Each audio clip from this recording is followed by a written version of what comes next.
Hi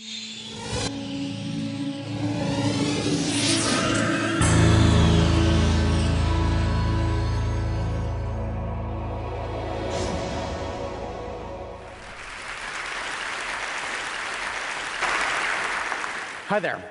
I'm going to be talking a little bit about music, machines, and life, or more specifically, what we learned from the creation of a very large and complicated machine for a music video.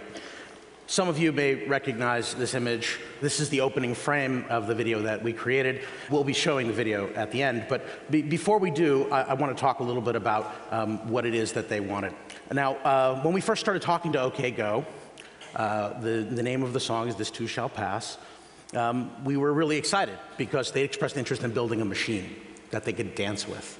And we were very excited about this because, of course, they have a history of dancing with machines. They're responsible for this video. Here it goes again. 50 million plus views on YouTube. 4 guys dancing on treadmills, no cuts, just a static camera, a fantastically viral and wonderful video. So we were really excited about working with them. And we sort of started talking about what it is that they wanted, and they explained that they wanted kind of a Rube Goldberg machine.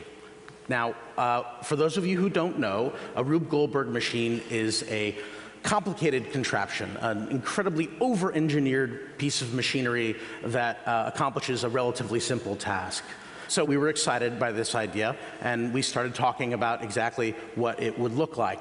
And we came up with some parameters that, because building a Rube Goldberg machine is, has limitations, but it also is pretty wide open. And we wanted to make sure that we did something that would work for a music video. So we came up with a list of requirements, the 10 Commandments, and they were in order of ascending difficulty. The first is no magic. Everything that happened on screen had to be very easily understood by a typical viewer. The rule of thumb was that if my mother couldn't understand it, then we couldn't use it in the video. They wanted band integration, that is the machine acting upon the band members, specifically not the other way around.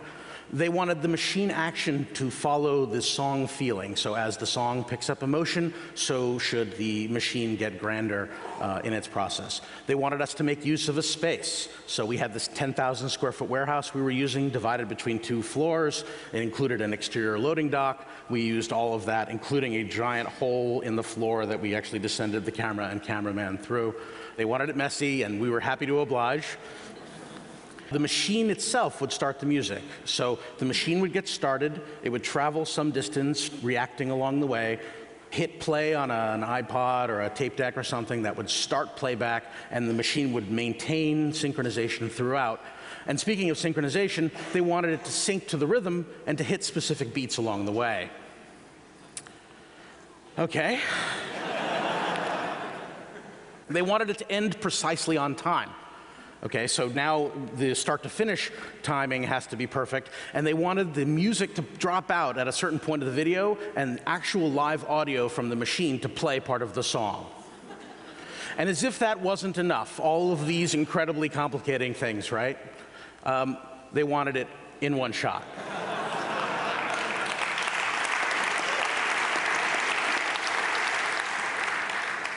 Okay.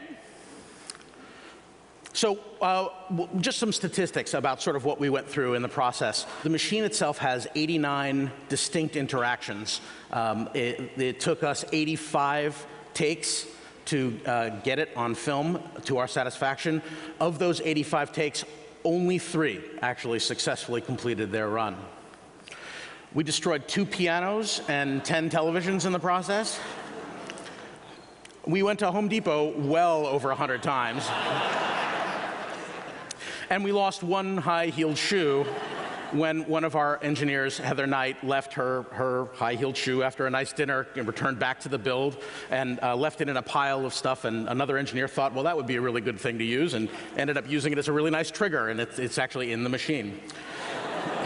So what did we learn from all of this? Well, having completed this, we get the opportunity to step back and reflect on some of the things. And we learned that small stuff stinks.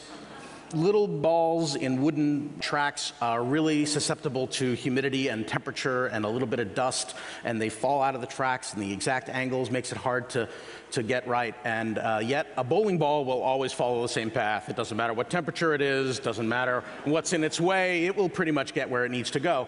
But as much as the small stuff stinks, we needed somewhere to start so that we would have somewhere to go. And so you have to start with it, you have to focus on it. Small stuff stinks, but of course, it's essential, right? What else? Planning is incredibly important. You know, we spent a lot of time ideating and even building some of these things. It's been said that no battle plan survives contact with the enemy.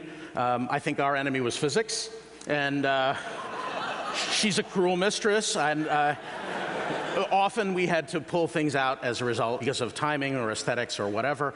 And so while planning is important, so is flexibility. These are all things that ended up not making it into the final machine. So also put reliable stuff last. The stuff that's going to run every time, right? Again, small to large is relevant here. The little Lego car in the beginning of the video references the big real car near the end of the video. The big real car works every time. There's no problem about it. The little one had a tendency to try to run off the track, and that's a problem. So, but you don't want to have to reset the whole machine because the Lego car at the end doesn't work, right? So you put that up front so that if it fails, at least you know you don't have to reset the whole thing. Life can be messy. There were incredibly difficult moments in the building of this thing. Months were spent in this tiny cold warehouse, and the wonderful elation that we had when we finally completed it. So it's important to remember that whether it's good or it's bad, this too shall pass. Thank you very much.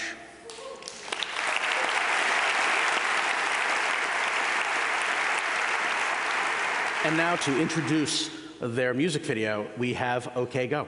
Of course, an introduction. Hello, TEDx USC. We are OK Go. What are we doing? Oh, just hanging out with our Grammy. What? I think we could do better than this. Hello, TEDx USC. We are OK Go.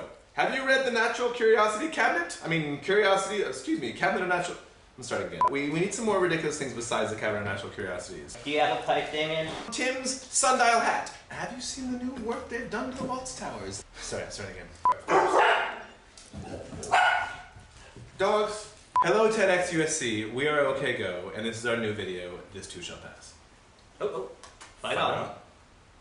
Okay, we can still do one better, I think, yeah? That one's pretty good. It's getting better.